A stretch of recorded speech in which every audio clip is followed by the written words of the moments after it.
Hey guys, tonight we're doing something a little different. We aren't just visiting a lost city or exploring a forgotten tomb. We're going back in time to create something massive, mysterious, and etched into the very surface of the earth. A message so large it can only be truly seen from the sky. And just a fair warning, in the world we're about to step into, modern conveniences like bottled water and sunscreen haven't been invented yet. So, statistically speaking, you probably wouldn't last the first day. Good thing this is just a story, right? So before you get comfortable, take a moment to like the video and subscribe, but only if you genuinely enjoy what I do here. And while you're at it, I'd love to know where you're listening from and what time it is in your corner of the world. It's always amazing to see how far these stories travel.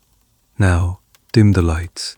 Maybe turn on a fan for that soft background hum, and let's ease into 2 nights' journey together. The first thing you notice is not a sound, but a feeling. It's a dryness in the back of your throat, a familiar scratchiness that a lifetime of living here has taught you is the prelude to morning. You're lying on a woven reed mat. The fibers cool against your skin. They are in your small, single-room home, built from adobe bricks and cane. It's still and heavy. It smells of dust, dried maize, and the faint, smoky residue from last night's small fire. You open your eyes. There are no windows, only a low doorway covered by a textile fan. But a sharp, clean light is already bleeding through the gaps in the weave. It's not the soft, golden light of dawn you might imagine. Here, on the coastal plains of southern Peru, the light arrives with an almost aggressive clarity, promising a day of relentless sun. You sit up, your joints making small popping sounds. Across the room, your family is still asleep, wrapped in their coarse cotton blankets. You see the familiar shapes of your mother, father, and younger sister, their chests rising and falling in a slow, even rhythm. It's a comforting sight. Your world is small, contained within these mud-brick walls and the handful of other homes that make up your village. Quietly, so as not to wake them, you push aside the door flap and step outside. The change is immediate. The air is cooler than it will be in an hour, but it's already devoid of moisture. It pulls at the dampness on your skin and in your breath. You look up. The skies are pale, washed out blue, stretching from the low, hazy outline of the Andes Mountains in the east to the invisible line of the Pacific Ocean in the west. You can't see the ocean, but sometimes, when the wind is just right, you can smell its salt. Your feet are bare on the hard packed earth, a mixture of sand and clay that feels like stone. All around you is the Pampa, the desert floor. It's a canvas of beige, ochre, and rust red, stretching to the horizon in every direction. There are no trees here. The only vegetation is the hardy, spiky brush that clings to life in the gullies and the precious crops maize, beans, squash, cotton that your people cultivate in the river valleys. Life here is a constant negotiation with dryness. This is a fundamental truth. The Nazca civilization, your civilization, thrives in one of the driest places on the planet, a place where it might not rain for years at a time. As you walk through the silent village, you see others beginning to stir. A woman emerges from a nearby home, her head wrapped in a colorful woven band. You notice, as you have 1,000 times before, the shape of her head. It's long, gracefully sloped backwards, like many in your community, especially those of important lineage. Her head was gently bound between 2 wooden boards when she was an infant, shaping her skull into this distinctive elongated form. To you, it's not strange. It's a mark of identity, as normal as the color of her eyes. It's a quiet testament to who her people are. You reach the edge of the village, where the carefully managed irrigation channels begin. This is the lifeblood. Without this water, guided from the distant mountain rivers, there would be no crops, no village, no you.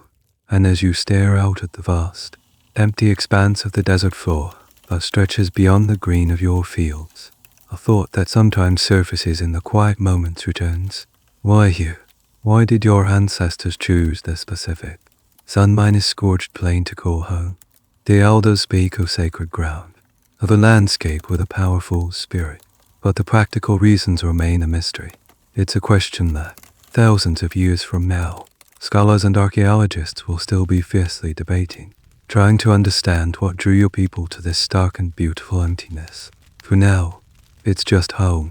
The sun is climbing, and the day's work is about to begin. The sun climbs higher, and the cool of the morning is already a fading memory. The heat begins to radiate from the ground, creating a shimmering haze over the distant plains. It's a landscape of star, beautiful desolation. As you stand there, mesmerized by the sheer scale of the emptiness, an old hand rests gently on your shoulder.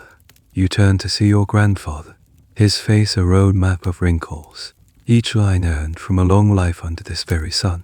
His eyes, though clouded with age, are sharp and knowing. You see a wasteland, don't you? He asks, his voice raspy, likes, and skittering over rock. He doesn't wait for an answer. You see nothing. That is because you are looking with eyes that see the ground. You must learn to see with the eyes of the condor. He gestures with his chin towards the vast, reddish brown plain that stretches out before you. This, he says, with a quiet reverence, is not empty land. It is the most important land we have. It is a gift, a canvas. It is where we speak to the gods. You look at the barren ground, then back at his serious face. You've heard the stories, of course, whispered in the evenings or chanted during ceremonies. But from him, in the stark light of day, the idea lands with a new weight. He explains that the great spirits, the ones who live in the high mountain peaks and command the rain, the ones who swim in the sky and arrange the stars, they are too vast, too distant, to notice small pleas or individual prayers. They cannot read the patterns in a woven cloth or the markings on a piece of pottery. Their scale is the scale of the earth itself. So we must write our messages here, he continues, stamping his foot lightly on the ground. We write them so large that a god, flying high above, can look down and read them as easily as you read the knots in a quick-view. He then shows you the secret, the ridiculously simple method behind the mat. He bends down, his old joints squeaking in protest, and picks up a single, dark, angular stone. It's coated in a deep reddish brown patina, baked on by centuries of sun and wind. Desert varnish, he calls it. He then scrapes the stone aside, revealing the ground beneath. It's a dramatic contrast, a pale, almost creamy yellow layer of sandy soil. You see, the Pampa has two skins, a dark one on top and a light one beneath. To draw it, we don't add anything. We simply take away. This is the core of your people's monumental art. Not paint, not ink, but careful subtraction. By clearing away the millions of dark, sun-baked stones, you reveal the lighter earth underneath, creating lines of brilliant contrast. And in this arid environment, with almost no rain and very little wind to disturb the surface, a line once cleared can remain visible for hundreds, even thousands of years. It's a geological miracle that your people learn it to use as their sacred parchment. But what do we write? You ask, your mind buzzing with the implications. What pleases the gods? Here, your grandfather's certainty wavers slightly. He looks toward the horizon, a thoughtful, distant expression on his face. That, he says slowly, is a question even the priests and elders argue over. For generations, we have drawn the sacred animals, the monkey with its winding tail, for fertility, the spider, the weaver of fate, the hummingbird, that drinks the nectar of life and can fly backwards, a messenger between our world and the next. He points to a faint, barely visible line far in the distance, a relic from his own father's time. But what are we truly doing? Are we offering these animal spirits as a gift to the gods to win their favor? Or are we creating a kind of giant, sacred map of the stars on the ground, a reflection of the celestial world to keep the cosmos in balance? He pauses, letting the immense question hang in the dry air. Some even believe the lines themselves are not for looking at, but for walking upon, that by treading these sacred paths, our priests can absorb the power of the animal and speak directly with the heavens. The truth is, nobody knows for certain. The ancestors gave us the how, But the why is a debate that is as old as the lines themselves. As he finishes speaking, the call for the day's work echoes from the village, a rhythmic chant signaling that it's time to head to the fields. The moment of quiet contemplation is over, but as you turn to go, you cast one last look at the desert. It is no longer empty. It is a canvas filled with whispers, arguments, and divine potential. It is waiting for a new mark. The days settle into a familiar rhythm, dictated by the sun and the needs of the crops. You spend your mornings in the fields, your back bent as you pull weeds from around the young maize stalks. The air is thick with the earthy smell of damp soil and growing things. But even as you work, your grandfather's words echo in your mind. The desert is no longer just a backdrop to your life. It's a silent, waiting presence. Then, one evening, a change ripples through the village.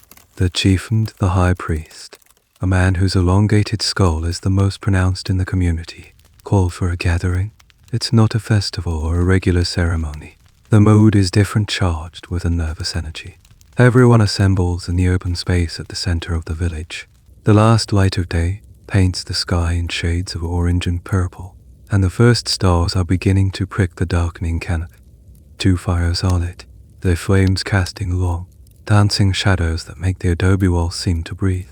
The priest stands between the fires, his ceremonial mantle woven with intricate geometric patterns. He waits for silence, a silence that falls quickly, punctuated only by the crackling of the wood and the distant yip of a desert fox. The spirits are thirsty. The priest begins, his voice resonant and deep. It carries to every corner of the small plaza. The rivers ran low. The sky has been clear for too long. The great hummingbird has not visited our fields. The gods require a gift. A murmur spreads through the crowd, a collective rustle of cotton and wool, a sound of shared anxiety. You know what this means. A dry season is a threat to everything: the crops, the animals, your very survival. The well-minus being of the community is a fragile thing, a delicate balance between work, ritual, and the favor of unseen forces. We will create a new prayer, the priest announces, his voice rising in intensity. A mark on the great canvas that will be so grand, so perfect, that it cannot be ignored. A new line to call the rain and honor the power that sleeps beneath the earth. His announcement is met with a mixture of awe and apprehension. A new line. It has been years since the last major figure was completed. These are not undertakings taken lightly. They require immense communal effort, a unification of purpose that touches every single person in the village, from the youngest child who can carry a single stone to the oldest elder who can offer a prayer. You look around at the faces of your people, illuminated by the firelight. You see excitement in the eyes of the other young men and women, a chance to be part of something legendary. You see weariness in the faces of the elders, who know the sheer scale of the labor involved. And you see it out, on the edge of the crowd, a group of men are whispering among themselves. You can't hear their words, but their expressions are skeptical. Later that night, as your family prepares for sleep, the whispers become open conversation. Another line, your father mutters to your mother, his voice low. Our fields need tending. The irrigation channels need to be cleared of silt. We have work to do here, in the world of the living. Your mother, ever the pragmatist, nods in agreement. The last time we made a great lie, the spider, we lost 2 full moons of work. The bean harvest was small. This is the hidden tension beneath the surface of your society, while the official narrative, driven by the priests and chiefs, is one of unquestioning faith and communal duty. The reality is more complex. People have practical concerns. Resources are finite. The time and energy invested in a massive, non-minus functional drawing in the desert could be spent on things that guarantee survival in a more direct way. While no one would dare voice these concerns to the priest, they are debated in the quiet of family homes. Historians will later puzzle over this, trying to understand the social mechanics that allowed such a seemingly impractical tradition to flourish. Was it pure religious fervor, a form of social control by the elite, or a sophisticated public works project designed to unify the community during periods of agricultural downtime? The truth, as always, is probably a messy combination of all three. You lie on your mat, listening to the hushed debate between your parents. A part of you shares their practical worries. You know how hard they work, how precarious life can be. But another part of you, the part that stood with your grandfather at the edge of the desert, feels a thrill, a new life. You will be part of it. You will help etch a new message to the gods. As you drift off to sleep, the last thing you see in your minds is not the green of the fields, but the vast, empty, reddish-brown plain, waiting for the first moth. The decision has been made. The initial murmurs of dissent have quieted, smoothed over by the priest's authority and a shared sense of purpose, or perhaps a shared sense of fear of what might happen if they do nothing. The energy in the village shifts from anxious debate to focused preparation. The creation of a new line does not begin with shovels and baskets, but with clay, sticks, and imagination. You are summoned, along with the other young people of the village, to a special, shaded enclosure made of woven reeds. It's a space usually reserved for teaching weaving patterns or shaping pottery. Today, its purpose is far grander. Inside, the air is cool and smells of damp earth. The priest is there, along with a few master artisans, men and women whose hands are skilled in the precise arts of pottery and textiles. In the center of the enclosure is a large, shallow wooden grave filled with fine, wet clay, smoothed into a perfect, flat surface. It's a miniature desert, or practice canvas. This is where the divine idea will take its first, clumsy, physical form. The spirits have spoken, the priest announces, though his tone suggests the spirits spoke directly and exclusively to him. We will not draw an animal this time. We will draw the being of power, a humanoid figure, with great, staring eyes and rays of light emanating from its head, to show the gods that we see them, and to ask them to see us. He takes a thin, sharpened stick and, with a few surprisingly deft strokes, sketches a simple stick figure in the clay. It has a round head, a blocky body, and straight lines radiating from the top. It's crude, almost childlike. This is not the final design, but the starting point, the sacred prompt. Now, the real work begins. It's a collaborative, and sometimes contentious, process, under the guidance of the master artisans. You and your peers are given smaller clay tablets. Your task is to refine the priest's vision. You are not just a laborer, you are a designer, a contributor to the holy blueprint. You take your piece of wet clay and begin to experiment. How should the arms be positioned? Held up in supplication, out to the sides, as if embracing the sky. How many rays should come from the head? Should they be straight, or should they curve like the horns of a sacred llama? You press your stick into the clay, wipe it away, and try again. Beside you, your friend is focused on the feet. Should they be pointed, or flat? Should the figure be standing on something, perhaps a representation of a mountain? The enclosure buzzes with quiet concentration. Every few minutes, one of the master artisans walks by, inspecting your work. They offer quiet words of encouragement or critique. The line is not confident, one might say, pointing to a wavering stroke on your tablet. A prayer must be confident. Another might praise a unique curl you've added to a ray. Yes, like a sprouting seed. That is power. It's a fascinating process of trial and error. Some designs are too complex. An artisan will point out that an intricate curve on a small clay tablet might be nearly impossible to replicate on a scale of hundreds of feet. The final design must be elegant but also achievable. The lines must be clear, dull, and continuous.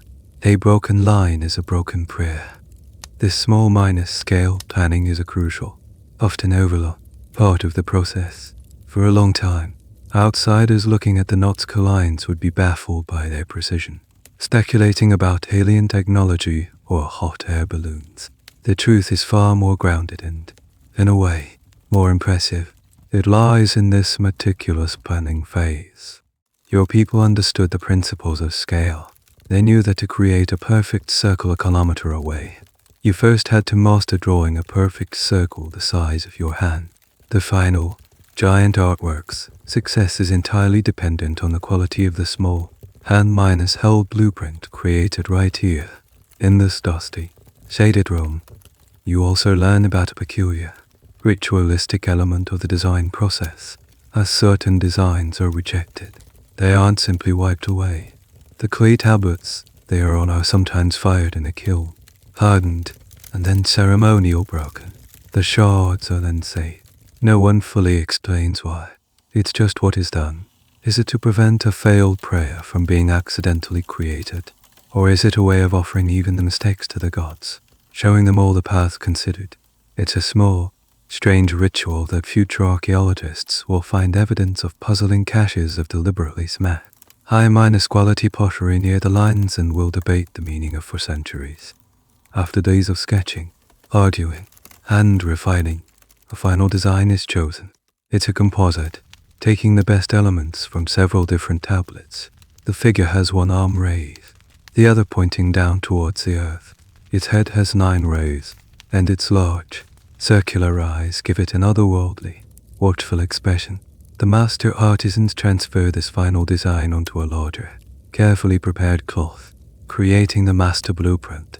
You look at the finished drawing, a simple figure in black pigment on pale cotton. It seems so small, so manageable, but you know that soon. This little drawing will be unleashed upon the desert, growing to a size that you won't be able to fully comprehend from the ground. The planning is over. The real test is about to begin. The master blueprint is complete, a figure of elegant, stark simplicity on a stretched cotton cloth. But now, a new and more earthly debate begins, rippling through the community with surprising intensity. The priest declared the form would be a humanoid figure, but the details of its creation sparked disagreement. Specifically, what animal spirit will be invoked during its construction to give it the proper sacred energy. The elders gather in the main plaza, not for a public ceremony, but for a council. The atmosphere is tense. This isn't about artistic preference. It's a matter of theological importance. The choice of animal will define the prayer's flavor. Its specific request to the gods, you, being young, are not part of the council, but use it on the periphery, mending a fishing net and listening, as are many others. The arguments are not shouted. They are made with deliberate, formal speech. But the underlying passion is unmistakable. One faction, led by a wizened old woman whose family has always been tied to the high-altitude trade routes, argues fiercely for the monkey. The rains come from the mountains, she states, her voice thin but clear. The monkey lives in the forests of the eastern slopes, a place of constant wetness and life. Its long, curling tail is a symbol of the winding rivers and the life-giving water we so desperately need. To invoke the monkey is to call upon the spirit of the Amazon, to draw its moisture over the Andes and into our dry lands. Her supporters nod gravely. It's a logical, practical choice. But then, a younger, more dynamic priest, a rival to the high priest, stands to speak. He represents the coastal communities, the people who draw their livelihood from the sea. The monkey is a fine spirit, he concedes, but it is a spirit of the trees and the jungle. We are a people of the plains. We need a messenger, a spirit that can bridge the gap between earth and sky with impossible speed. We need the hummingbird. A murmur of approval runs to a different part of the crowd. The hummingbird is the only creature that can drink the pure life-force of a flower. He continues, his voice soaring. He can fly in any direction up, down, forward, and backward. It is the ultimate intermediary between our world and the spirit world. Its inclusion would ensure our prayer is delivered directly and swiftly to the highest gods. It represents energy, speed, and divine connection. The debate goes back and forth for hours. Supporters of the monkey argue that the hummingbird is too fleeting, too small a spirit for such a large scale supplication. Supporters of the hummingbird counter that the monkey is too earthly, too tied to a landscape that isn't their own. It's a fascinating window into the complex cosmology of your people. The divine will isn't a simple monolith.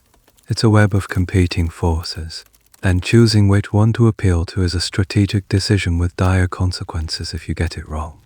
This is a classic point of contention that future scholars will spend decades untangling. When they unearth Nazca pottery, they will find it teeming with an incredible zoo of stylized creatures: killer whales, condors, lizards, spiders, monkeys, and hummingbirds, often blended with human features. Deciphering the exact role and hierarchy of these figures is a massive puzzle. Are they direct representations of gods? Are they spirit helpers, clan totems, or constellations? The argument you're witnessing is a living example of a debate that will leave only silent, ceramic clues for the future to interpret.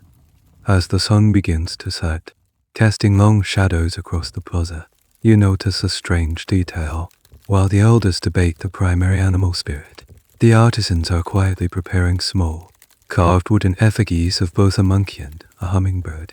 It's a subtle, almost hidden act. It seems to be a form of spiritual insurance, a quiet acknowledgement that no one can be absolutely certain which god is listening. Perhaps the final line will be a blend of both intentions, a theological compromise etched into the earth. This practice of hedging their spiritual bets is something that will likely never be recorded in any official history, a secret kept by the craftspeople who understand that the gods might appreciate a well-rounded appeal. Finally, a consensus is reached, brokered by the high priest. The official prayer, the one announced to the people, will be for the hummingbird. Its speed and connection to the spirit world have won the day. The official narrative is clean and decisive. That you, sitting on the edge of the circle, have seen the messy reality behind it. You've seen the debate, the doubt, and the quiet, practical measures taken to cover all bases. The prayer may be aimed at the heavens, but it is born from very human arguments, compromises, and a healthy dose of just in case.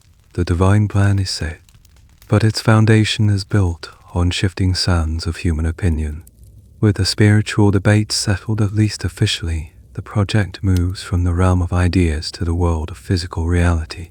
The real work, the work of turning a small drawing into and mark visible from the heavens, is about to begin, and it all starts with some very simple tools: wooden stakes, long cords of spun cotton, and an intuitive, brilliant understanding of geometry. You are called to the Pampa at dawn, along with a team of about 20 others, mostly young and sharp minus eye. The master blueprint, the cloth drawing of the humanoid figure, has been brought to the chosen site.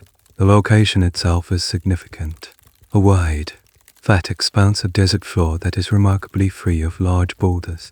The lead artisan, a man named Yawar, whose calm demeanor hides a mind of incredible precision, unrolls the cloth. Look closely, Yawar says, pointing to the drawing. Every line you see here is a prayer, but a prayer must be spoken clearly. It cannot waver. It cannot be clumsy.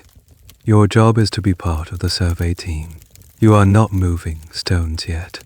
You are laying the sacred skeleton of the drawing onto the body of the earth. The first task is to establish a central axis, a primary straight line that will anchor the entire figure. Yawar and another master artisan stand hundreds of feet apart, their eyes sighting along a distant peak in the Andes. They direct a team to place two main anchor stakes, hammering them deep into the tough ground.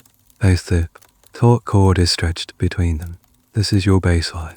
The entire, massive figure will be measured and built in relation to this single, perfect line. Now the genius of Nazca engineering is revealed to you. It's a system of scaled minus-up drawing that is breathtakingly simple and effective. Yawar places a grid of small squares over the mastered drawing on the cloth. He then hands you a knotted cord. The knots are tied at precise, regular intervals. This is your measuring tape. Your team's job is to create a much larger grid on the desert floor, using the small grid on the cloth as your guide. Each small square on the drawing will correspond to a massive square on the ground, perhaps 50 paces on each side. You take your position, holding a bundle of smaller wooden stakes. Working with a partner, you use the knotted cords to measure out the distances from the main baseline. It's slow, meticulous work. You stretch the cord, pull it taut, and hammer in a stake. Move, measure, hammer, repeat. The sun climbs higher, and the heat becomes a physical presence, pressing down on your shoulders. Sweat drips into your eyes, and the back of your neck burns. This is where the true artistry lies, not in some mystical power, but in disciplined, collaborative labor. For a long time, researchers would marvel at the unbelievable straightness of the Nazca Lines, some of which run for miles without deviating. They theorized complex surveying tools, but the secret, as you're experiencing firsthand, is simpler. It's the principle of sighting. By having one person at a starting state, another far in the distance as a target, and a third person in the middle, you can place intermediate stakes in a perfectly straight line with nothing more than the naked eye. You are the middle person, walking back and forth, your partner shouting instructions a little to the left, no, back to the right, until your stake, the starting state, and the distant targets take all appear as one single point. The most challenging part is the curves, like the great, staring eyes or the curved rays on the figure's head. How do you create a perfect, massive art? The technique is elegant. A central stake is driven into the ground to act as a compass point. A long cord is attached to it, and you or another team member walks in a circle, holding the cord taut and leaving a shallow trench in the sand or placing small marker stones. By changing the length of the cord or moving the central pivot point, you can create arcs and circles of almost perfect regularity. It's the same principle you might use to draw a small circle on a clay tablet, but scaled up 1,000 times. As you work, you realize that the figures are not just one single type of line. Some parts, the main outlines, will be wide bands, created by clearing broad pathways of stone, but other parts, subtle details perhaps, are made from single, shallow lines etched into the ground. Still others are negative space, where the figure is formed by the unclared stones, surrounded by vast cleared areas. This complexity is often lost in aerial photographs, which flatten the image. The experience on the ground, however, is one of a complex, multi-minus layered construction. One of the older surveyors shares a strange piece of knowledge with you. He points to a series of small rock piles placed at what seem to be random intervals along the main lines you're laying out. These are not just markers, he whispers, as if sharing a secret. They are tuners.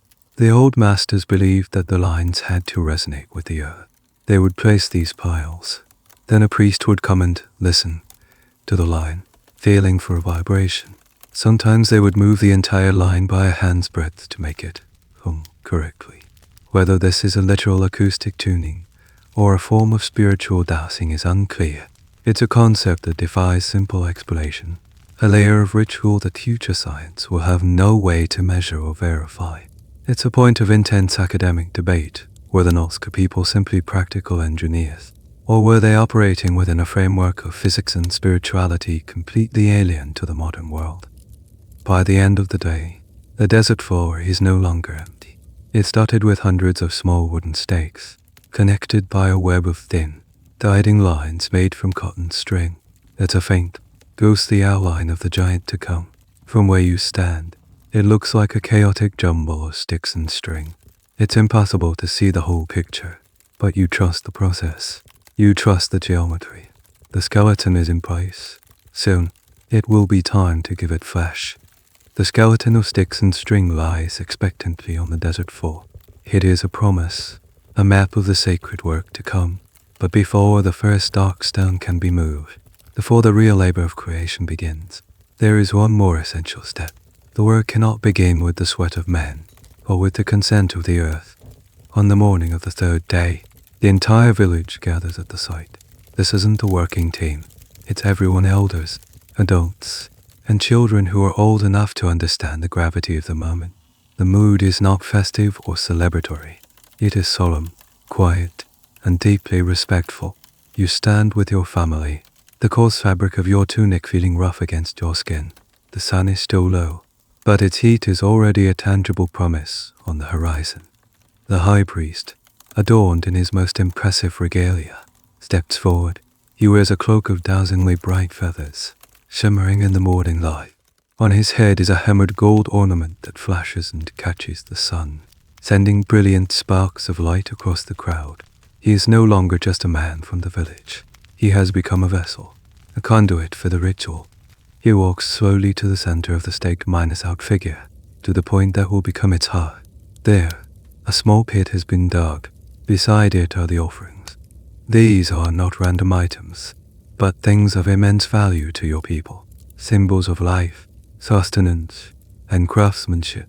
You see a handful of perfect, brightly colored maize kernels, representing the harvest.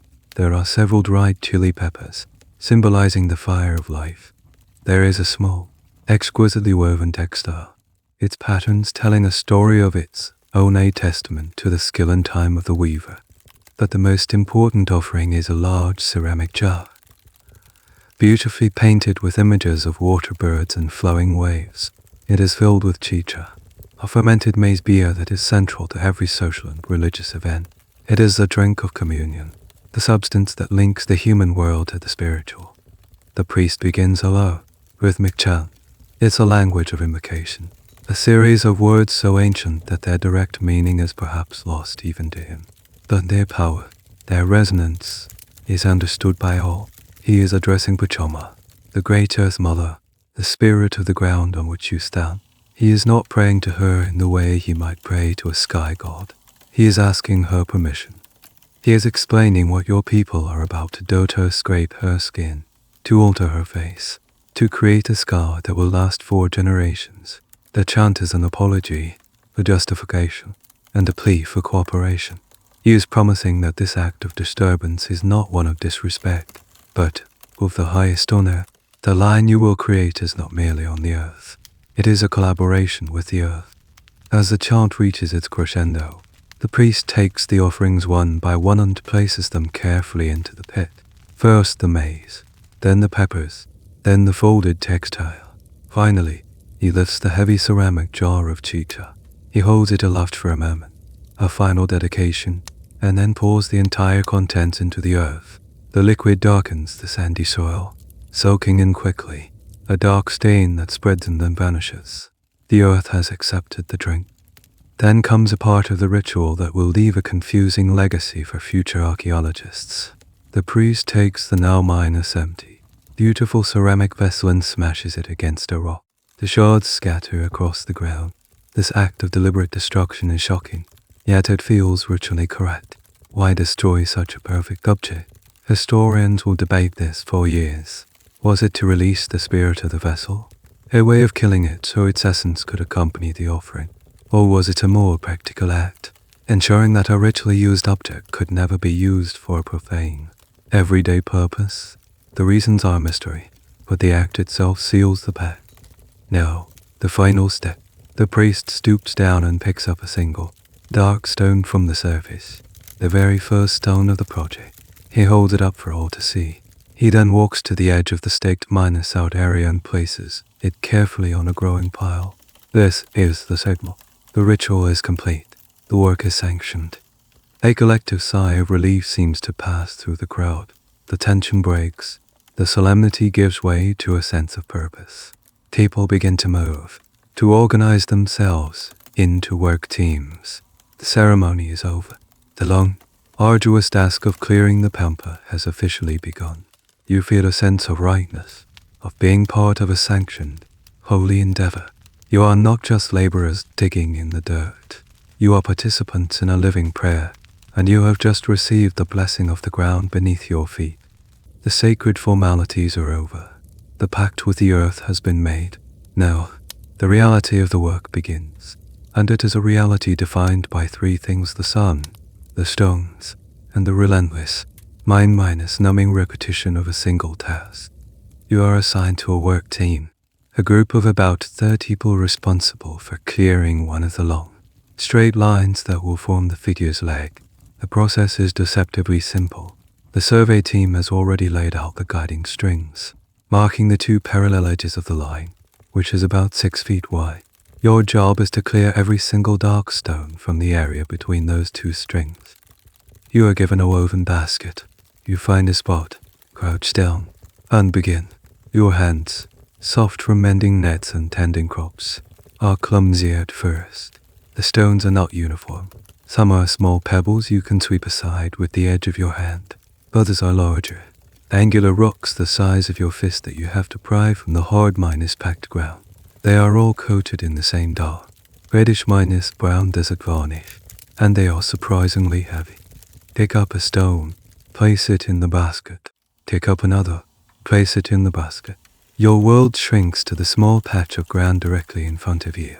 The sheer number of stones is overwhelming. For every one you remove, 1,000 more seem to lie in wait. The progress is agonizingly slow. After an hour of work, you look back and see that you've cleared a patch, barely the size of a sleeping mat. The end of the line, hundreds of feet away, seems like an impossible destination. The sun, your constant companion, becomes your adversary, even though you started early. By mid-minus morning it is a searing weight on your back. There is no shade. The heat reflects off the pale ground, creating a blinding glare. You wrap a piece of cloth around your head to shield your face, but the sweat pours down your temples anyway, stinging your eyes. Your throat is constantly dry. Water is precious, rationed out by a designated water carrier who brings it in a ceramic jug from the village. Each sip is a moment of pure, fleeting bliss. This is the unglamorous truth behind the magnificent figures that will one day mystify the world. They were not zapped into existence by aliens or created with magical incantations.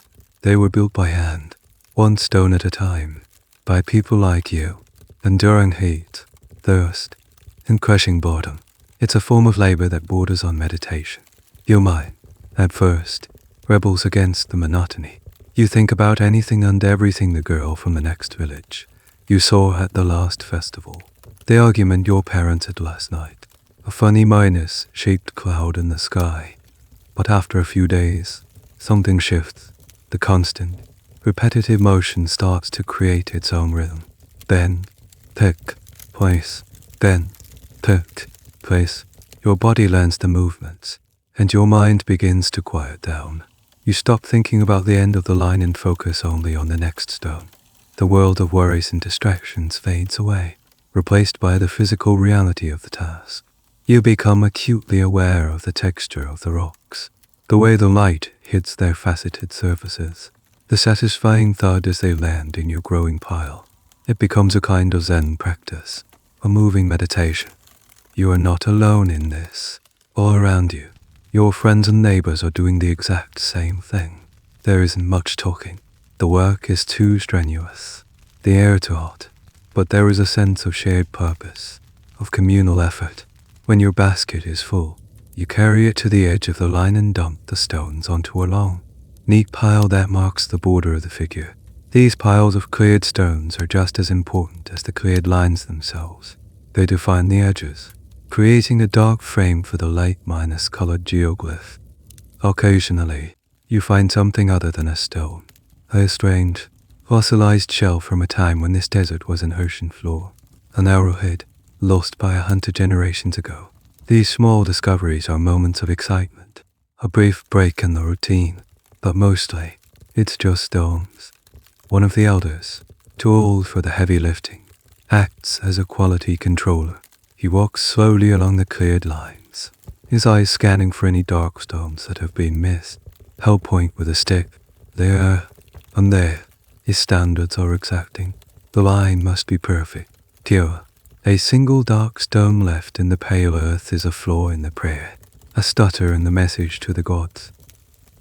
This intense, manual labor is a subject of some debate among scholars. Some view it as a form of tribute or taxation, where the common people were forced to labor for the ruling elite. Others see it as a voluntary act of faith, a massive community project that reinforced social bonds. Watching the scene unfold, you can see that both are true. There is an element of duty, of obligation to the priests to create, but there is also a genuine, shared belief that this work is vital, that the well-minus being of the entire community depends on the perfection of this line. It's a complex motivation, a mixture of faith, fear, and civic pride that is difficult for outsiders to fully grasp. As the day ends and you walk back to the village, your back aching and your hands raw, you look back at the pale yellow skull you helped create on the dark plain. It is a tiny piece of a grand design, and it is the product of your sweat and patience. The sun is a tyrant. Its relentless heat dictates the rhythm of your lives, and in the height of the dry season, it makes daytime labor not just punishing, but dangerous. After several days of working from dawn until the early afternoon, the elders and the priest make a practical decision. A portion of the work must shift to the night. The first time you are chosen for the night crew, it feels strange and exciting. You sleep through the hottest part of the afternoon, and as the sun finally dips below the horizon, plunging the Pampa into a swift, deep twilight, you wake. The air is dramatically cooler, a blessed relief on your skin. The village is quiet, but a different kind of energy is building. You gather with your team at the edge of the desert. Instead of baskets and water jugs, your primary tools are now torches. Each one is a thick, sturdy stick of hardwood, with one end wrapped tightly in cotton cloth that has been soaked in animal fat. When they are lit, they don't produce a steady, teen flame like a modern candle. They sputter and crackle, casting a whirl, dancing light and emitting a thick, greasy smoke that stings your eyes and coats the back of your throat. Walking out to the worksite under the stars is a surreal experience. The desert, so familiar and stark by day, is transformed into a place of deep shadows and shifting shapes. The sky above you is a spectacle you often take for granted. With no competing lights from any city, the sheer number of stars is overwhelming. The Milky Way is not a faint, hazy bulb. It is a brilliant, thick river of light, so dense it looks like you could reach up and scoop it with your hands. You can see the dark constellations your people have named the llama, the fox, the serpent, which are just as important as the bright ones. When you arrive at the state-out figure, other torch bearers are already there. The entire area is illuminated by dozens of these flickering, unstable lights. The scene is dramatic, almost theatrical. The long, pale lines you have already cleared seem to glow with a life of their own. Stuck against the dark ground, the dancing flames cast low, distorted shadows of the workers, making them look like giants engaged in some mysterious nocturnal ritual.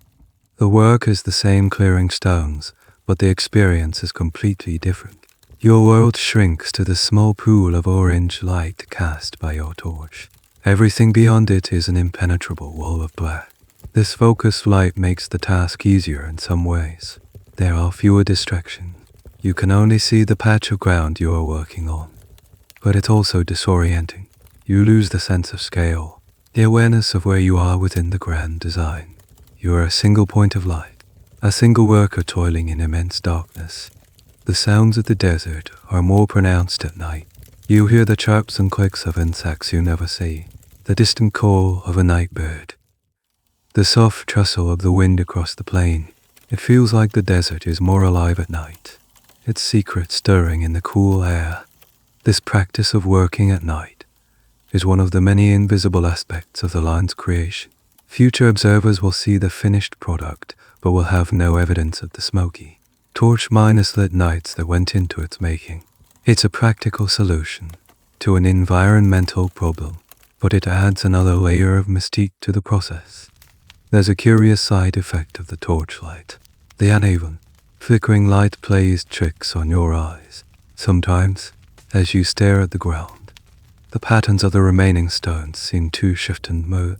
It's easy to let your imagination run wild in the dark. An old woman on the crew, her face illuminated by her torch, tells you that this is when the spirits of the rocks are most active. You must be careful, she warns, her voice a low whisper. At night, the earth dreams. We are walking through its strain. Do not disturb it more than you must. Whether it's a dream or just a product of fatigue and smoke, the feeling is palpable. You handle the stones with a little more care, a little more reverence. This notion of the earth dreaming is a fascinating piece of Nazca cosmology. It's a concept that doesn't fit neatly into Western scientific or religious framework. Is it a metaphor, a literal belief? This is a question that historians and anthropologists will argue about endlessly. The degree to which the Nazca people's worldview was poetic versus literal. There is no way to know for sure. But for you, in this moment, the idea feels deeply true. The hours pass in a surreal, smoky haze. Your muscles ache in a familiar way, but the chill in the air keeps you alert. Just before the first hint of dawn, a call goes out to extinguish the torches. One by one, the pools of light wink out, plunging the desert back into darkness. You sit in the cool silence, waiting for the sky to lighten in the east. As the sun rises, it reveals the progress you've made. Another section of the great figure's lake, now pale and clear, gleaming in the first light of a new day. You and your team, covered in soot and smelling of smoke, have spent the night painting with darkness, and the result is a line of pure light. You've been working on the lines for weeks. The physical toll is immense, but something else gnaws at you. A question that seems almost as simple: where does the water come from? Not just the ration drinking water you get on the Pampa, but the water that sustains the entire village, the water that fills the irrigation channels and makes the maize and beans grow in this ludicrously dry place. The river in the valley is a seasonal trickle, barely enough to support the fields closest to it. Yet your community thrives. One day, you were taken offline minus clearing duty and assigned a new task. An older man, a quiet, respected member of the community known only as the Water Master, needs help with repairs. He leads you away from the grand public works project on the plains and takes you to a series of seemingly random, funnel-shaped depressions in the ground. Some distance from the village, they are lined with smooth river stones and look like sunken spiral staircases leading into the earth. The gods give us the sun, the old man says, his voice soft but firm. But the earth gives us the water. You just have to know how to ask. He leads you down one of the spirals. As you descend, the air grows noticeably cooler and more humid.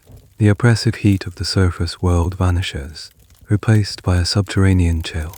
At the bottom, about 15 feet down, is a small, dark tunnel, just tall enough to crouch in. A slow but steady stream of crystal-clear water is flowing through it. This is the secret to your people's survival. A vast, hidden network of underground aqueduct, known as Puquios. This is the masterpiece of Nazca engineering, arguably more impressive and vital than the giant lines you are etching on the surface. The Water Master explains the system. For generations, your people have known that there is water trapped deep underground, flowing from the base of the Andes Mountains. The challenge was getting it to the surface. The Puquios are the ingenious solution. Your ancestors dug a series of horizontal tunnels, deep underground, to intercept this subterranean flow. These tunnels are gently sloped, using gravity to carry the water from its source towards your fields and villages. The spiral funnels, the ojos or eyes, are the system's lungs. They are ventilation shafts that allow air to enter the tunnels, which, through a principle of fluid dynamics your people understood intuitively, helps to push the water along its course. They also serve as access points for maintenance and cleaning, which is what you are here to do today. You crawl into the narrow, dark tunnel behind the old man. The walls are lined with smooth stones, placed without any mortar, yet they have held for generations. The water is ankle-deep and shockingly cold. It's a completely different world down here. A world of darkness, dampness, and the constant, gentle sound of flowing water. Your job is to help clear silt and fallen rocks that are impeding the flow. It's cramped, claustrophobic work, but as you dig your hands into the cold mud, you are overwhelmed by a sense of awe. This is a hidden circulatory system, a web of man-made veins bringing life to the desert. The connection between the lines on these Puquios has been a subject of intense debate for centuries, both within your own culture and among future scholars. The Water Master offers you a piece of the puzzle. The lines on the surface, he says, his voice echoing in the tunnel. They are the prayer. The Puquios, they are the answer. He explains that many of the largest lines and figures on the Pampa point directly toward sources of water, either the surface rivers or the hidden sources tapped by the Puquios. He believes the geoglyphs are not just pictures for the gods, but also a form of giant, functional math. They are a way of marking the sacred, life-giving elements of the landscape, honoring the water spirits and showing them where their presence is needed. This theory transforms your understanding of the project you've been working on. The humanoid figure isn't just a random drawing. Its location and orientation are deeply connected to this hidden world beneath your feet. It's part of a single, vast system of water worship. But then, the Water Master adds a layer of complexity. At least, That is what my grandfather taught me, he says, a hint of doubt in his voice. Others believe the opposite. They say the lines have nothing to do with water, that they are a calendar for the sky, for planting and festivals, and the water is a separate matter of engineering. This is a classic chicken or egg argument that will plague researchers. Did the lines mark existing water sources, or were they created as ritual pleas to create new ones? Or is the correlation between lines and water sources just a massive coincidence? The academic world will never reach a firm consensus, because the true intent is locked in the minds of people like the water master, and even he admits it's a matter of inherited belief, not absolute certainty. You also learn a bizarre, specific piece of trivia from him. He shows you how to listen to the song of the Puquio by placing your ear against the stone wall of the Ojeo. You can hear the distinct pitch and rhythm of the water flowing below. Each Puquio has its own unique cell. The water masters, he claims, can tell if a channel is blocked or if the water level is dropping just by listening to its song. It's a form of acoustic monitoring, a skill passed down through generations that blends science with a deep, personal connection to the system. You emerge from the darkness of the Puquio, blinking in the bright sunlight, your clothes damp and muddy. You look back at the Pampa, where your friends are still toiling away on the giant drawing. You now see it with new eyes. It is not just a picture on the surface. It is the visible part of a much deeper, more complex story, a story that flows, silent and unseen, right under your feet. Life in the desert is a delicate balance, and just when a routine feels established, the environment reminds you who is truly in charge. One afternoon, as you are meticulously clearing stones from what will become the humanoid figure's massive, stirring eye, a change comes over the world. It starts subtly. The wind, usually a gentle, predictable breeze from the west, dies down completely. An unnatural stillness falls over the Pampa. The air becomes heavy, thick, and acquires a strange, metallic taste. The ceaseless chirping of insects stops. Even the distant shouts of your fellow workers fade into an expectant silence. You look up at the sky. The brilliant, cloudless blue has been replaced by a hazy, yellow-minus-brown veil that smudges the sharp edges of the sun. An elder, working nearby, stops and sniffs the air. Pericus, he mutters, his voice tight with concern. The word itself seems to carry a weight of dread. It's the name for the powerful, scent-laden winds that occasionally sweep up from the Pericus Peninsula to the north. Within minutes, the horizon disappears. A churning, roiling wall of brown dust is advancing on you, moving with terrifying speed. It's not like a rainstorm that you can see approaching from a distance. It's as if the entire desert has risen up to swallow you. A frantic cry goes up from the work supervisors. To village. Now, there's no thought of protecting the work, only of survival. You drop your basket, the stones spilling out with a clatter that is instantly lost in the rising howl of the wind. You begin to run, joining the stream of people fleeing the worksite. The first gusts of wind hit you like a physical blow, staggering you. It's not just wind. It's a blast of sand and fine gravel that stings any exposed skin and feels like being scoured with a rough stone. You pull your tunic up over your nose and mouth, trying to breathe, but each gasp is filled with grit. Visibility drops to almost zero. You can barely see the person running a few feet in front of you. The world is reduced to a maelstrom of brown chaos and the deafening, shrieking roar of the wind. The carefully laid minor outstrings that marked your sacred geometry are instantly ripped from their stakes, whipping through the air like angry snakes before disappearing into the tempest. The small marker stakes are either torn from the ground or buried completely. Getting back to the village is a terrifying, disorienting ordeal. You navigate by instinct, by the feel of the ground under your feet, hoping you are heading in the right direction. The air is so thick with dust that the sun is completely blotted out, plunging the world into a murky, suffocating twilight. It feels apocalyptic, as if the world is coming undone. You finally stumble into the relative safety of your adobe home, collapsing onto the floor, your lungs burning, your eyes streaming. You and your family huddle together, listening to the storm rage outside. The wind howls like a furious spirit, rattling the cane roof and forcing fine dust through every crack and crevice in the walls. Within an hour, a fine layer of sand covers everything in the room. The storm lasts for what feels like an eternity, but is probably only a few hours. When the wind finally begins to subside, a profound silence descends once more. When it is safe to go outside, the world is transformed. The air is still hazy, but the landscape is utterly changed. The sharp edges of the village huts are softened, drifted with sand, and the worksite, it's a scene of devastation. You walk out with the others to survey the damage. Your heart sinks. The pale, clear lines you had worked so hard to create are gone, filled in with a fresh layer of sand and gravel. The weeks of back-minus breaking labor have been, in a single afternoon, completely erased. The intricate web of guide strings and marker stakes has vanished, as if it were just a dream. The desert has reclaimed its canvas.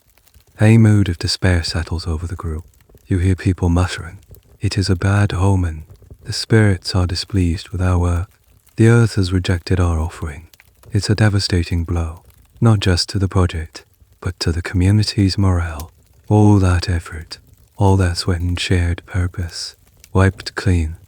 This is a stark reminder of the impermanence of things in this environment. While the Nazca Lines are famous for their longevity, that preservation is dependent on a normally stable climate. A single, powerful storm can undo months of work. This vulnerability is rarely discussed in the grand narrative of the line's creation. How many lines were started and never finished? How many were erased by storms like this one and simply abandoned? These ghost lines, buried under subsequent layers of sand, are a tantalizing mystery for archaeologists, who sometimes find faint traces of them with ground miners penetrating radar. They are the lost prayers, the failed projects of your ancestors. The priests and the elders gather, their faces grim. For a moment, it feels as though the entire project might be abandoned. The sense of failure is heavy in the air. The debate is fierce. Should they take this as a sign to stop, or is it a test of their faith? A challenge from the gods to see if their resolve is strong enough. The fate of the giant humanoid figure, currently sleeping under a fresh blanket of sand, hangs in the balance. The morning after the sandstorm is bleak.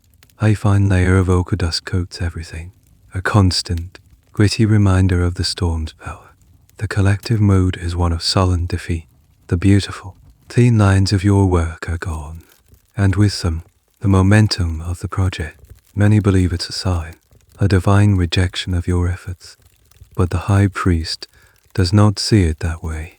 He gathers the people in the plaza, his face stern, his voice booming with renewed conviction. The spirits of the wind are jealous. He proclaims, "They sought to test us. They thought we would falter, that our faith was as shallow as the lines we scraped. Will we prove them right? Or will we show them that our purpose is as deep as the mountains and as steadfast as the sun?" A speech, a masterful blend of shaming and inspiration, slowly begins to rekindle a spark of defiance in the crowd. The decision is made: the work will not be abandoned. It will be rebuilt. The first task is not to clear stones, but to find the drawing again. It's like searching for a ghost. You and the survey team head back out to the devastated Pampa. The landscape is near Vingwam smooth, all your reference points buried. The main anchor stakes, hammered deep into the ground, are still there, but everything else is gone. The project must be laid out all over again. This time, however, you have a memory of the land. You know roughly where the line should be. The process of ray minus surveying is faster, more confident, but the most difficult and frustrating task falls to the teams assigned to the curve specifically. The great, sweeping arc that formed the top of the humanoid's head and its radiating lines. You are part of this team. Your job is to ray minus establish a perfect, smooth curve that had taken days to lay out the first time. The original central pivot stake for the curve is buried somewhere under the sand. Finding it is the first challenge. You fan out, scraping at the surface with sticks and bare hands in the approximate area. A grid of people searching for a single, small piece of wood. It feels like a hopeless task. After hours of searching, a triumphant shout goes up. The stake has been found. Now, the real challenge begins. You attach a long cotton cord to it and begin to walk the earth, dragging a stick to trace the new guideline in the fresh layer of sand. But something is wrong. The new arc doesn't feel right. It doesn't align perfectly with the faint, ghostly impression of the original line that you can sometimes see where the wind scoured the ground instead of burying it. The lead artisan, Yawa, squints at your work, his head tilted. No, he says, shaking his head. It's not the same. The storm, it seems, didn't just bury your work. It's utterly shifted the landscape. The ground level has risen slightly, and the Newson has a different consistency. The old measurements don't work perfectly anymore. The geometry has been wounded. What follows is a painstaking process of trial and error. You walk the curve, and Yawa watches from a distance. Tighter, he'll call out, shorten the rope by a hand's breadth. You adjust and walk it again. Too much, let it out a little. It's a slow, frustrating dance of adjustment and observation. This isn't about grand mathematics anymore. It's about feel, about an intuitive sense of aesthetic rightness. This process highlights a fascinating, and often debated, aspect of the line's construction between rigid geometric planning and artistic, human correction. While the initial layout was based on precise grids and measurements, the final product was clearly shaped by the human eye. Scholars examining the lines with modern satellite imagery have noticed that many of the perfect circles and straight lines are, in fact, full of tiny, deliberate corrections. They aren't flaws. They are adjustments made by people like you and Dua, compensating for uneven terrain or in a line that just didn't look right from a distance. The lines are not computer-minus drawn. They have a handmade quality, a subtle wobble of humanity to them. During this tedious repair work, you stumble upon a small, peculiar artifact that no one had noticed before the storm. Buried in the sand is a perfectly spherical stone, about the size of a fist, polished smooth. It is not a local rock. It's a type of granite found only high in the Andes. It's a canopier, a stone believed to hold a spirit, likely left as a hidden offering. Was it placed there during the original construction to sanctify this specific curve, or was it left after the storm? A new plea for stability? It's a small mystery, a physical prayer that will remain unexplained. Another piece of the ritual puzzle that future archaeologists will find and speculate endlessly about. Finally, after a full day of minute adjustments, Yawa nods in satisfaction. There, that is the one. Mark it. The curve is reborn. Not an exact copy of the original, but a new version, adapted to the changed landscape. The process has been a lesson in resilience. It has taught you that the creation of something sacred is not a smooth, uninterrupted act. It is a struggle against the elements, a cycle of creation, destruction, and patient reconstruction. The storm that was seen as a bad omen is now reframed as a crucible, a test that has made your collective resolve even stronger. The line is not just a drawing anymore. It's a scar you've earned together. With the guidelines established and the collective morale restored, the work of clearing the stones begins anew. The fresh layer of sand deposited by the storm is loose, making the initial clearing easier than before. The familiar rhythm of bend, click, place returns, and soon the pale, clean lines of the figure begin to emerge from the desert floor, a testament to your community's stubborn resilience. One afternoon, while clearing the area that will form the figure's torso, your fingers brush against something that isn't a rock. It's sharp, edged and smooth.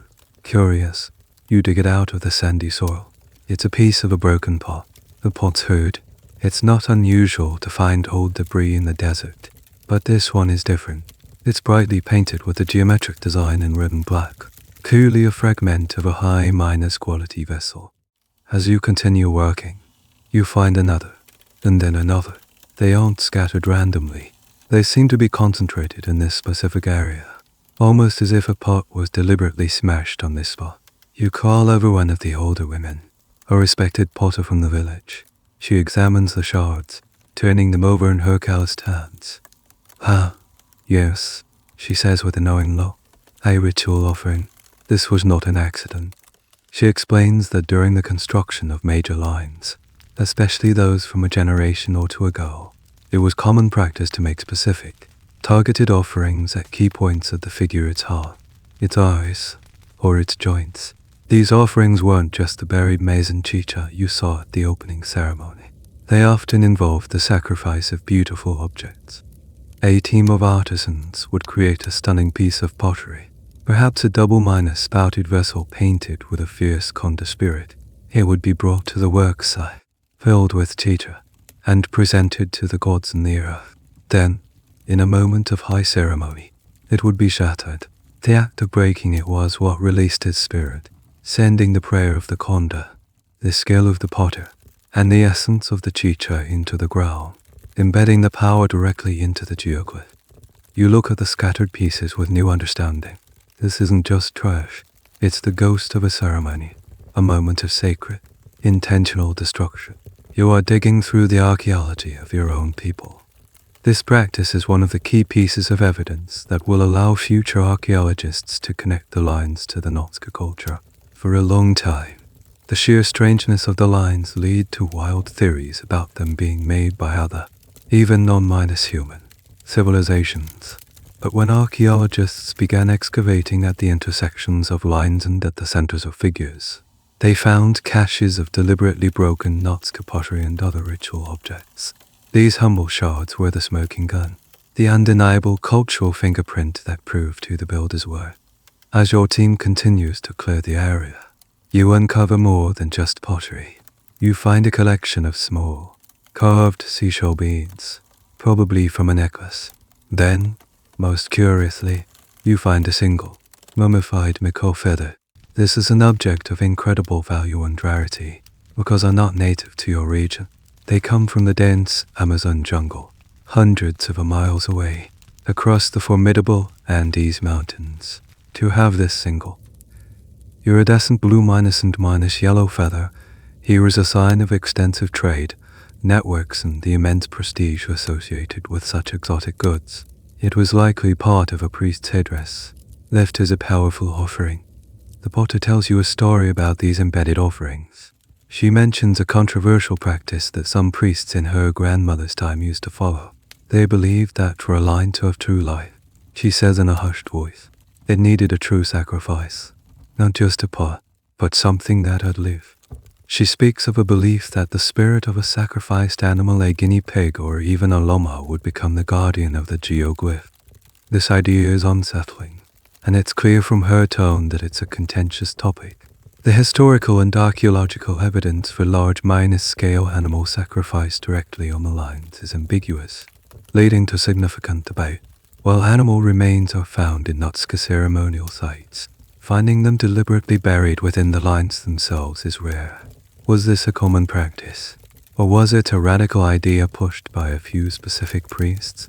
Or is it just a dark rumor, a story told to add gravity to the work? The uncertainty in the potter's voice is the same uncertainty that will echo in academic halls thousands of years later.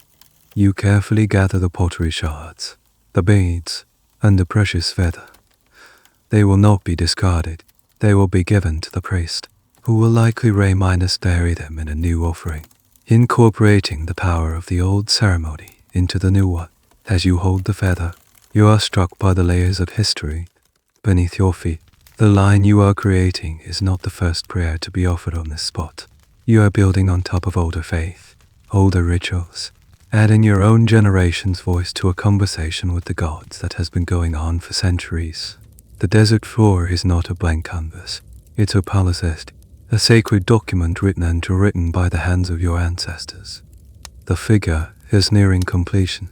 The long, straight lines of the limbs are clear and sharp. The torso is a wide, pale rectangle, and the great, staring eyes have been meticulously clear. A palpable sense of accomplishment is growing within the community, but just as you begin to think the purpose of the lines is solely to be seen from above, your grandfather takes you aside one evening and reveals another, more intimate, dimension to their meaning. You think we are done when the last stone is moved, he says, his voice laced with a gentle wisdom. But the drawing is not the end. It is the beginning. It is a pathway, a dance floor for the gods, and for us. He explains that many of the lines, especially the large geometric shapes and the long, straight trapeze ones, are not just images, but also ceremonial walkways.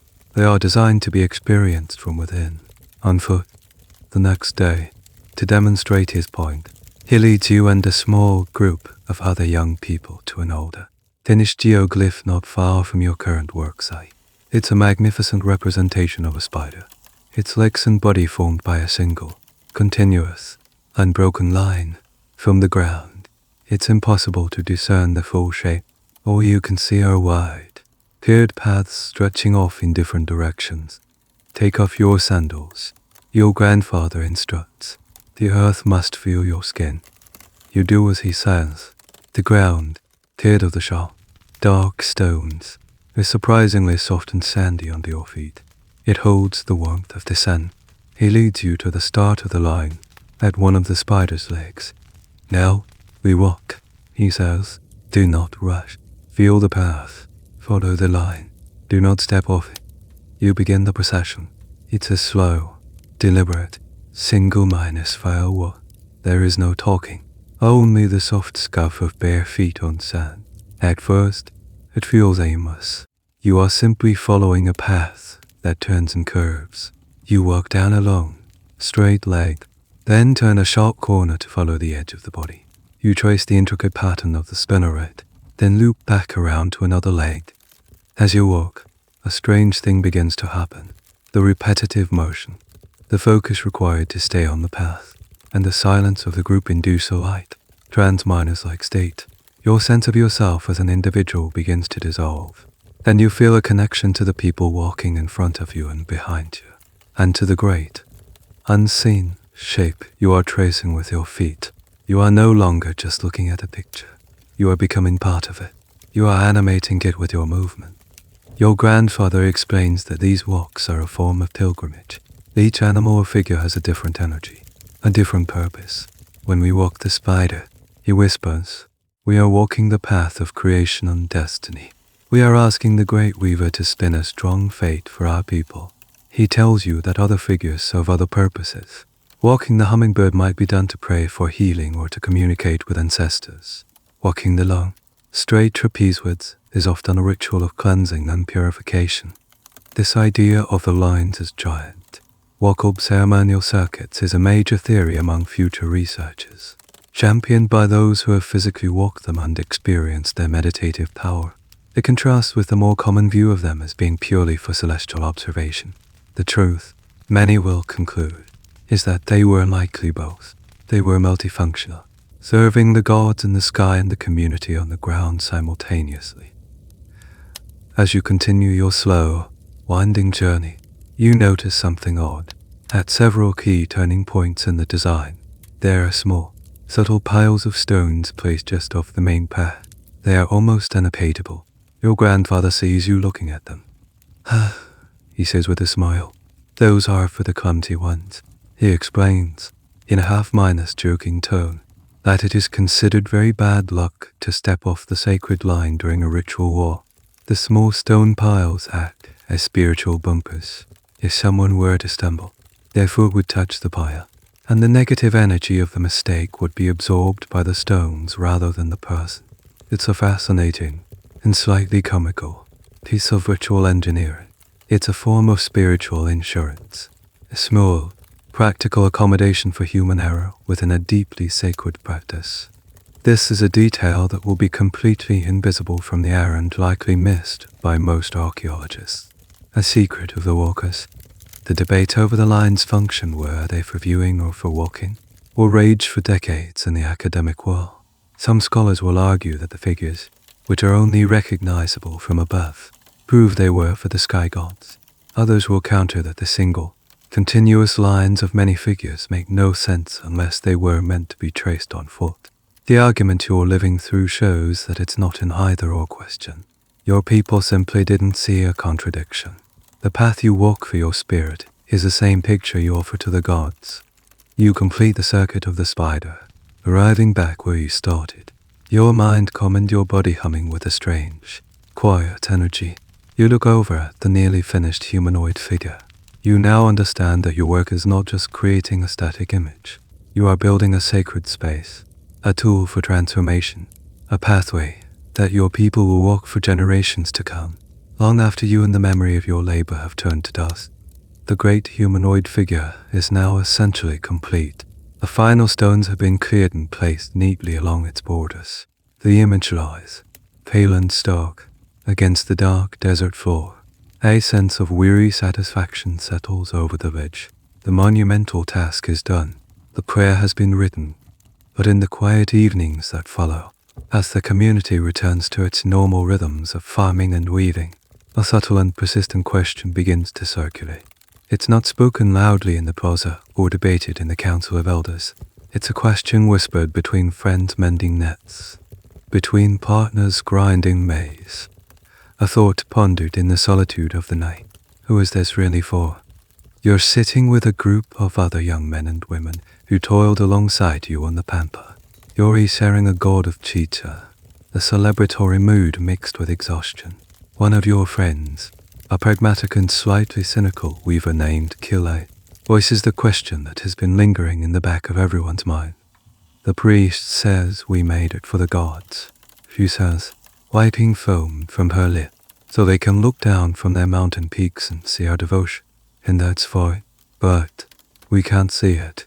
She gestures out towards the dark plain. We walk out there, and all we see are wide paths and piles of rocks. We know it's a man, because the artisans told us so. We trust the blueprint, but none of us have ever seen the whole picture. She has put her finger on the central paradox of the Nazca Lines. You, the creators, are denied the very perspective that gives your creation its meaning. You have labored for months to create an image that you can only ever experience in fragments. It requires an extraordinary leap of faith to believe that the jumble of lines at your feet really does form a coherent, powerful image from a god's mind's eye view. Another friend, a fisherman named AP, chimes in. My uncle says the lines aren't for the gods in the sky at all. He says they are for the spirits of our ancestors, who are not a but Dale. He taps the ground. He believes their spirits can see the lines from within the earth, that we are decorating the ceiling of their underworld. This is a completely different cosmological view, one that inverts the entire purpose of the work. This conversation opens a floodgate of other theories, local folk beliefs that exist alongside the official doctrine of the priests. An old warrior claims the lines are actually giant territorial markers, a warning to other tribes, a way of saying, this land is protected by powerful spirits. Do not trespass. A woman who serves as a healer suggests the figures are a form of sympathetic magic, that by drawing a giant, strong, upright figure, you are magically investing the people of the village with strength and health. What you are witnessing is the living interpretation of the lines. While the priest provides the official, sanctioned meaning, the community itself creates a rich tapestry of other explanations. The lines are so vast and mysterious that they act as a mirror, reflecting the beliefs, fears, and hopes of the people who live in their shadow. This question, who is it for, is the absolute core of the Nazca Lines mystery, and it will fascinate and frustrate researchers for millennia. The most prominent theory will always be that they were for celestial beings, but other, more terrestrial, explanations will persist. Some will argue they were a massive astronomical calendar, with lines aligning to the solstice or the rising of key constellations, helping to time planting and harvesting. The evidence for this is tantalizing but inconsistent. Some lines align perfectly, while most do not. The debate will rage were they ritual, astronomical, or social. The answer that you are experiencing in this quiet conversation is that they were all of these things at once. The priest's official reason provides the social cohesion to get the project done. The walker's ritual use gives it personal spiritual meaning, and the farmer's potential use of it as a calendar gives it a practical application. The lines are not one thing. They are a matrix of overlapping purposes. Then, Kule, the weaver, offers a final, intriguing thought, one that is both deeply cynical and strangely comforting. Or maybe, she says, lowering her voice, it's not for the gods or the ancestors. Maybe it's for us. What do you mean? You ask. We can't see. No, she clarifies. Not the picture. The work. Think about it. For 2 moons, every single family has worked together. We argue. Yes, but we planned together. We sweat together. We faced the sandstorm and rebuilt it together. The project made us one mind, one body. Maybe the line isn't the prayer. Maybe the act of making the line is the prayer. Maybe the whole point was just to bring us all together. This is a profoundly sociological interpretation. It suggests the geoglyph itself is almost a byproduct, and the true purpose was the process of its creation, a massive, state-sponsored team-building exercise designed to forge a unified social identity in a harsh and fragmented environment. It's a theory that many future social historians will find very compelling. You lie on your mat that night, the buzz of the teacher fade, and ponder all the possibilities, gods, ancestors, rival tribes, the stars, or yourselves. The lines can contain all of these meanings. Perhaps their true power lies not in having a single, clear answer, but in their ability to inspire so many questions. They are a monument, not to a single belief, but to the very human need to find meaning in a vast and silent landscape. The whispers of doubt and the philosophical debates fade into the background as a new, final phase of the project begins. The figure is drawn, the prayer is etched, but it is not yet activated. The raw labor is complete, but the sacred purpose must now be sealed. This is a time for the artisans, the finishers, to add the last touches that will transform the drawing from a massive earthwork into a living entity. You are not clearing stones anymore. Instead, you are tasked with a job that requires more finesse. You join a small team responsible for cleaning the edges. You walk the entire perimeter of the massive figure, a journey that takes a full day, armed with small, fan-like brooms made of stiff grasses. You meticulously sweep the edges of the cleared lines. Your job is to brush away any stray pebbles or loose sand that mar the perfect, crisp contrast between the pale interior and the dark desert varnish of the exterior. It's a task that feels almost comically precise after the brute force of moving thousands of rocks, but the late artisan, your work, is insistent on its importance. The power of the line is in its edge, he explains. A blurry edge is a weak voice. It must be sure. It must be absolute. When the gods look down, there can be no ambiguity. As you work your way around the immense shape, you gain a new appreciation for its construction. You see the subtle shifts in width, the slight, intentional curves and lines that appear perfectly straight from a distance. You are seeing the handwriting of its creators up close. You are proofreading the prayer. While you are sweeping, other, more specialized rituals are happening. The priest and his acolytes are walking the lines, not in a large public procession, but in a small, concentrated group. They are not walking for meditation. They are feeding the line. They carry small pouches containing crushed seashell, which is considered a powerful substance connected to the ocean, the ultimates, source of water and life. At key points, the joints of the figure, the center of its eyes, the tip of each ray on its head, they stop and sprinkle a small, precise amount of the white powder onto the ground. From a distance, it's an almost invisible act. The small white specks are quickly scattered by the breeze, but ritually, it is immensely significant. They are seeding the figure with sacred energy, dotting the I's and crossing the T's of their massive sentence. This is a practice that leaves almost no archaeological trace, a ghost of a ritual that can only be inferred through ethnographic comparison with later Andean cultures. The meaning of this act will be debated. Was it an offering, a magical activation, a symbolic fertilization of the earth? The answer is lost to the wind. Meanwhile, another group of artisans is engaged in a very strange and specific task. They are creating small, almost miniature, geoglyphs inside the larger one. Near the figure's hand, they clear a small, perfect spiral. Near its feet, they etch the outline of a single bird. These are tiny, almost like footnotes or annotations to the main text. The purpose of these micro-glyphs is deeply mysterious, even to many in your community. One theory you overhear is that they are for the spirits of children, smaller prayers that a smaller spirit can understand. Another, more complex idea is that they are directional keys, telling the priests which way to turn during a ritual walk or which specific power is being invoked in that part of the figure.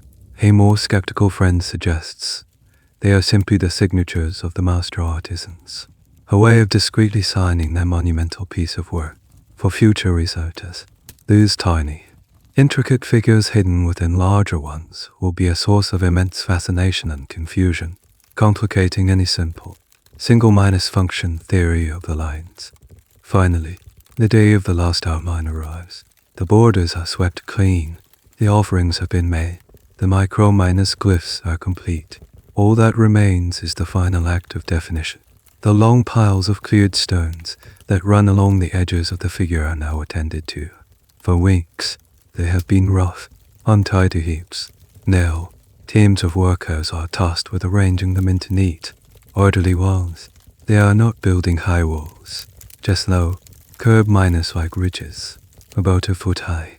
But the act of tidying them, of giving them a formal, finished look, is the final frame on the picture. It contains the energy and completes the shape. As you place the last stone on the low wall that defines the figure's ankle, a quiet falls over the worksite. The usual sounds of work, the clatter of stones, the shouts of supervisors, the rhythmic chanting all cease. People stand up, stretch their aching backs, and look at what you have all accomplished. From your position on the ground, it is still just a collection of lines and borders. But you know, with absolute faith, that you are standing on the edge of a giant. The final stroke has been painted. The last word has been written. A sense of profound, shared accomplishment, mixed with a deep and abiding awe, settles over everyone. The work is done. The figure is complete, silent and waiting. Now, there is only one thing left to do to see it. The work is finished. The tools are put away. The last stone has been placed. But the creation is not yet complete in the hearts of your people, because no one has truly seen it. For months, you have labored on a masterpiece, trusting the blueprint, the geometry, and the guidance of the artisans. Now it is time for the revelation. The entire village prepares for a pilgrimage. It's not a long journey, but it is one of great significance. You are not heading into the Pampa this time, but away from it, towards the low, rolling foothills that border the plain. There is a specific hill, not the tallest, but the one with the clearest, most unobstructed view of the worksite, that has been used for this purpose for generations. The mood is one of quiet, joyful anticipation, like children on the morning of a great festival. Families walk together, carrying small parcels of food and jugs of water. Even the oldest and most frail members of the community are helped along, their presence essential. This is a moment for everyone. The climb is gentle at first, but the ground grows steeper and rockier as you ascend. Your legs, strong from months of walking and crouching, handle the climb with ease. You look back and see the entire village snaking its way up the hillside behind you, a colorful line of people against the brown landscape. As you near the summit, the priest and the elders ask everyone to stop. They instruct you to turn your back to the plain. No one is to see the figure until the proper moment. It's a theatrical but effective way to build the suspense.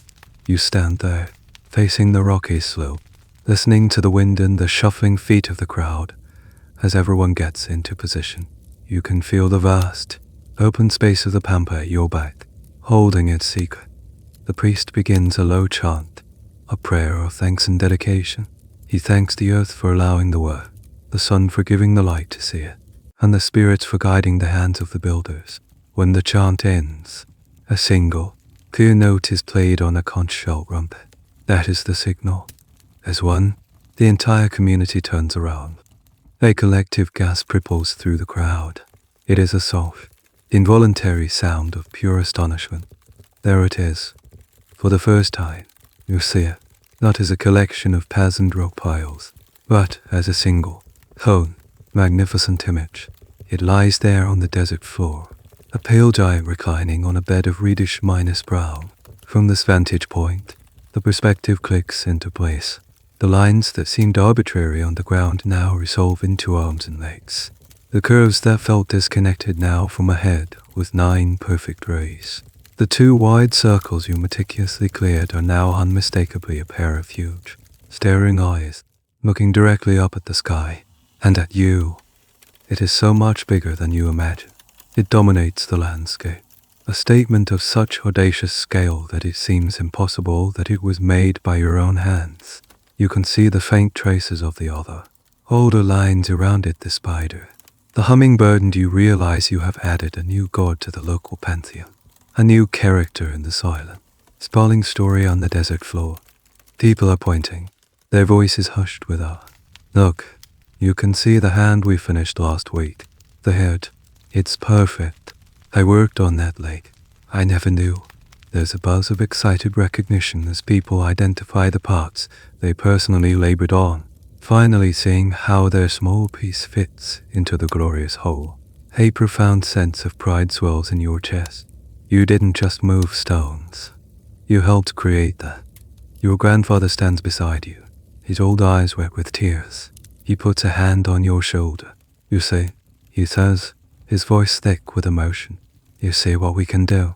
When we work as one finger on one hand, we can speak to the heavens. This moment on the hill is crucial. It's the payoff. It's the confirmation of faith. It emits the social bond that Kile, the weaver, talked about. The shared sacrifice of the labor is now validated by the shared glory of the revelation. This is a powerful tool for social cohesion. It's one thing to be told you are part of a great project. It's another thing entirely to see the breathtaking result with your own eyes.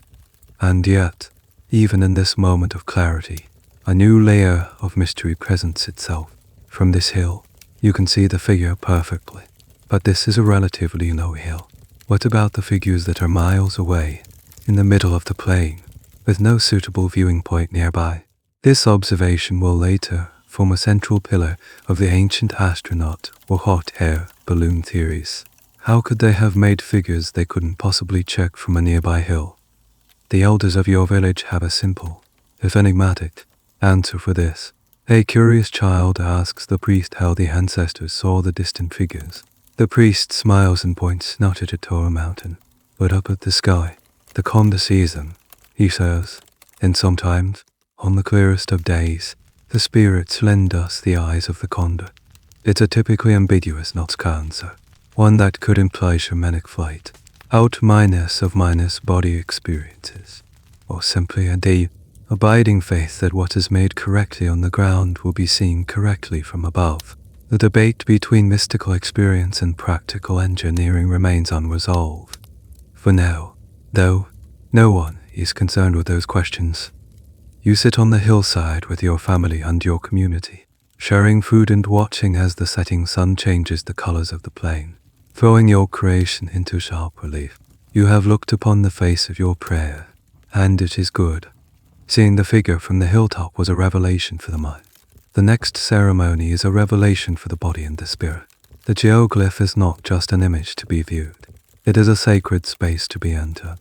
It is time for the first walk.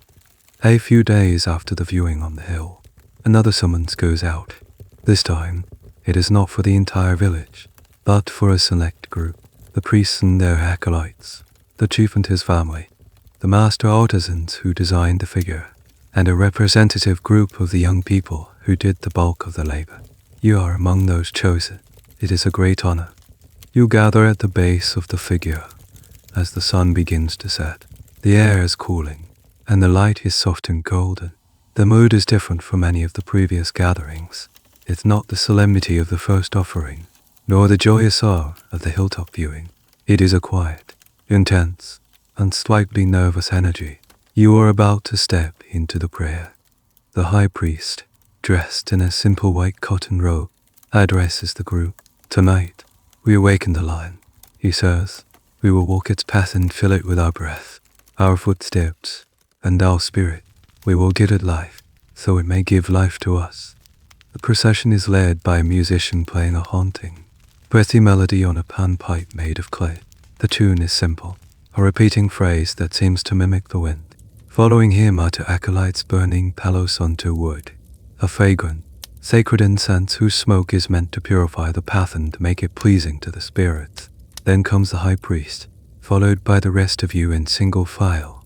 You approach the starting point of the line, a spot near the figure's feet, as you did when walking the spider.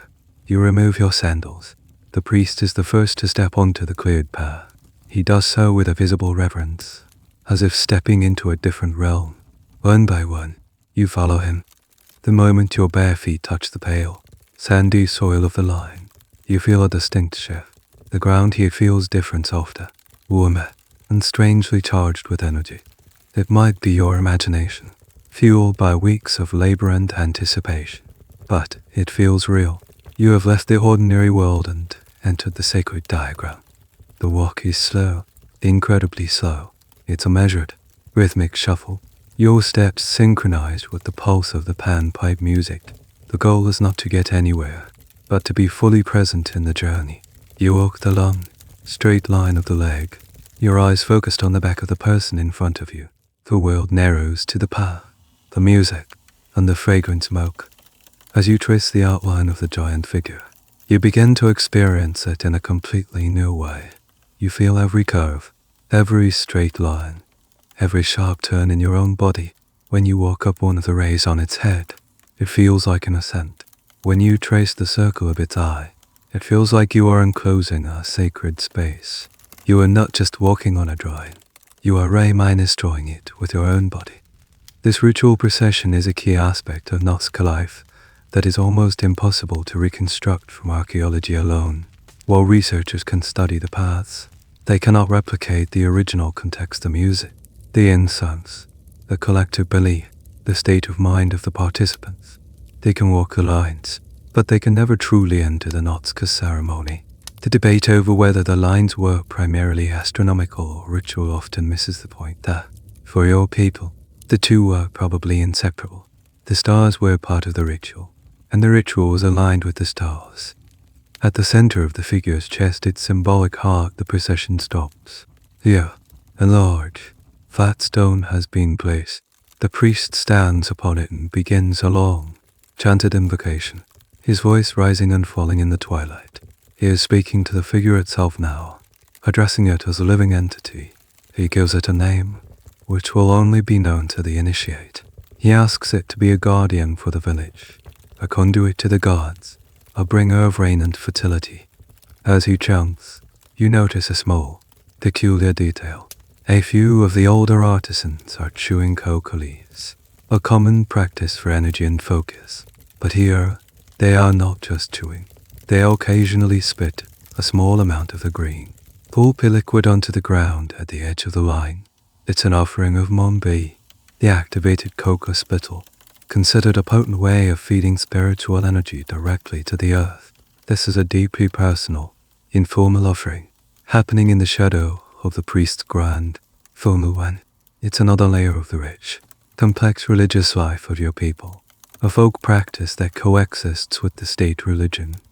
The ceremony concludes as darkness falls completely. The procession walks the final segment of the line and steps back out into the mundane world of the dark Pampa. The transition is jarring. The real world feels muted, less vibrant than the sacred space you just left.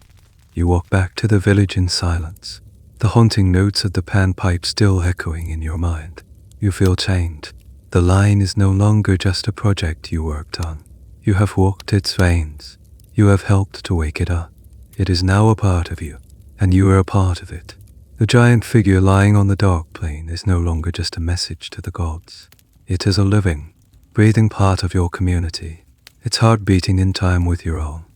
Time flows like the water in the hidden Puquios, a slow and steady current that shapes the world in ways you barely notice day by day. The seasons turn, the rains, whether summoned by your great drawing or simply by the whim of the cosmos, eventually come, replenishing the rivers and ensuring the harvests. The humanoid figure becomes a silent, enduring feature of your landscape, as much a part of the natural world as the mountains on the horizon. Years pass. You are no longer the young laborer with calloused hands and an aching back. You have a family of your own now. Your children chase lizards in the dusty plaza where the priest first announced the great work.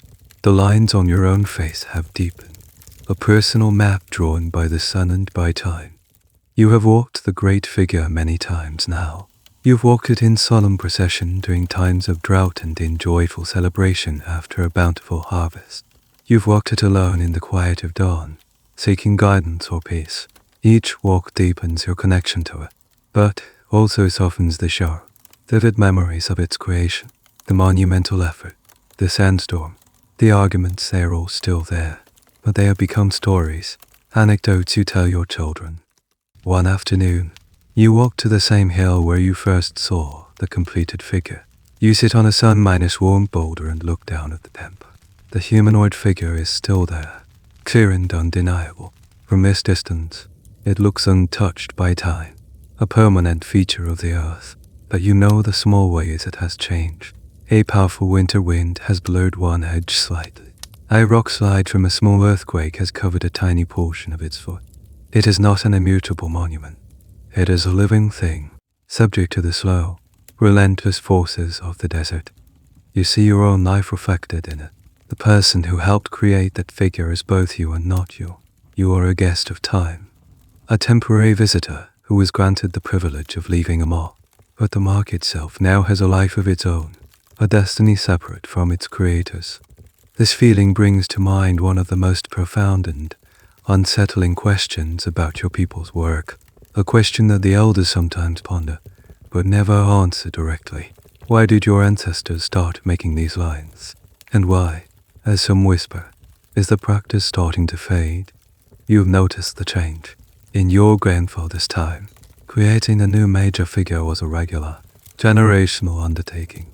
But the humanoid you helped build is the last great figure your village has made.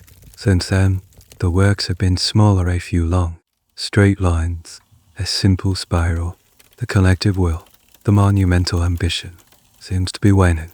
Some say the gods are satisfied and no longer require such grand gestures. Others say the priests have lost some of their authority, that people are more concerned with trade and earthly matters than with massive ritual construction. A few whisper that a new people, with a new and more aggressive god, are gaining power in the mountains to the east or I. Perhaps your time, the time of the Nazca, is slowly coming to an end.